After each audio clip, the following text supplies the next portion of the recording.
পরিবেশ নিয়ে আসলে এখন কেউ ভাবছে আমাদের পরিবেশ নিয়ে।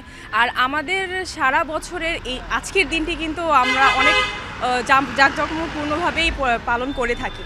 তো আমি বলবো যে আমরা প্রতিদিনই ফেসবুকে দেখি যে এখনও ফেসবুকে কয়েকদিন ধরে আসছে পোস্ট যে আমরা যাতে আতশবাজি না ফুটাই, এতে হচ্ছে আমাদের পাখিদের সমস্যা হচ্ছে, আরও যে আমাদের স্ট্রে ডগস আছে, কুকুর বিড়াল যারা, ওদের অনেক সমস্যা হয়।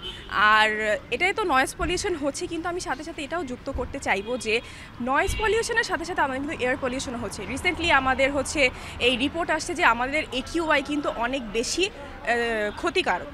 তো আমাদের যেখানে আমাদের নিজের মানুষদেরই হচ্ছে ঠিকমতো শ্বাস প্রশ্বাস গ্রহণ করা কিন্তু মানে নিজেরাই শ্বাস প্রশ্বাসের সাথে মৃত্যু গ্রহণ করছি বলতে পারেন আপনারা।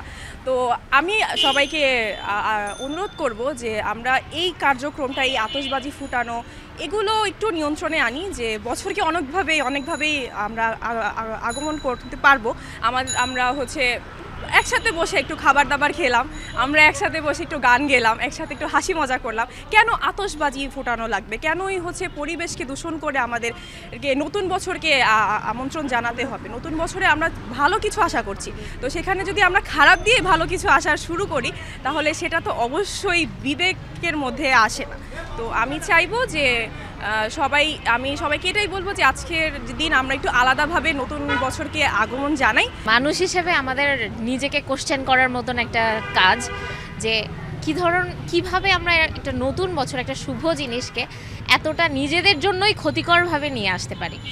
আমাদের এই ফায়ার ক্র্যাকার্সগুলো, যেমন আমরা যেই ফুটাই প্রত্যেক সময় ফানুস কিংবা এগুলো দিয়ে যেমন আগুন ধরে, অগ্নিপাতের সমস্যা হয়, তেমনি পশু পাখির তো অনেক সমস্যা হয়। বিশেষ করে আমাদের বায়োডাইভার্সিটি কিন্তু এইটার কারণে লস হয়ে যাচ্ছে। আমাদের যেই পাখিগুলো আছে তারা অনেক রকমের প্রবলেম হচ্ছে, তারা বার্নিং হচ্ছে, তারা অ্যাংজাইটিতে হচ্ছে, পাখি মানে পুরা বংশ মানে পুরা বিনাশ হয়ে যাচ্ছে। তো এগুলো কখনোই তো আমাদের জন্য শুভকামনার নয়। এটা আমরা বলবো যে এই ধরনের সেলিব্রেশন, এটার পজিটিভিটির চেয়ে নেগেটিভিটিটাই আমাদের কাছে সবচেয়ে বেশি প্রকট হয়ে আসতেছে। আমার মনে হয় আমরা আরেকটু নিজেরা সচেতন হয়ে নিজেদের বিবেককে জাগ্রত করে পরিবেশকে, যেহেতু আমরা বেঁচে থাকতে হবে, আমাদের ভবিষ্যৎ প্রজন্মের জন্য আমাদেরকে আমাদের পরিবেশটা সুন্দর বানায় রেখে যেতে হবে, এটা তো দায়িত্ব আমাদের।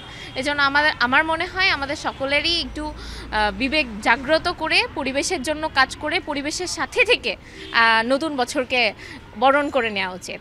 আমার পরিবেশটা এমন হওয়া চাই যেখানে আমি একটা মুক্তভাবে একটা স্বস্তির নিঃশ্বাস নিতে পারবো। তো আমি যদি হচ্ছে বছরের শুরুটাই আমার পরিবেশের বাতাসকে দূষণ করি, তাহলে সেটা তো আমি হচ্ছে নতুন বছরের শুভ আগমন বলতে পারছি না। তাই আমার পরিবেশের হচ্ছে নতুন বছরে এটাই হচ্ছে আমার প্রত্যাশা থাকবে যে আমাদের যে বাতাস, সেটা একটা স্বস্তির আমি নিঃশ্বাস নিতে পারি।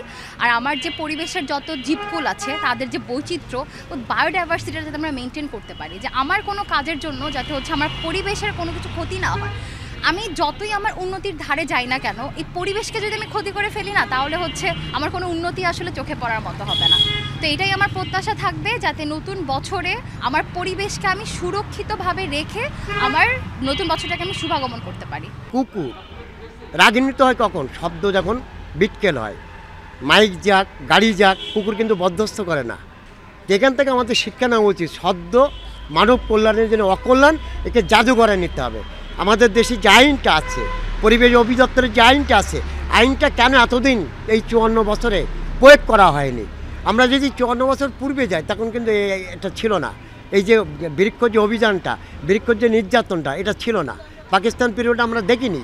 এই বেশি না 20-30 বছর এটা বৈরী আচরণ করছে কুকুরের প্রতি, বৃক্ষর প্রতি, নদ নদীর প্রতি। এই 20-30 বছর লুটপাট করছে, এগুলো করছে। আমাদের যে হাজার হাজার কোটি টাকা সরকারি যে বরাদ্দ, ওরা ওখানে বসে আঙুল চুষছে আর বিলাসিতা আর কিছু মিটিং করে চলে যাচ্ছে, বাস্তবতা লাভছে না।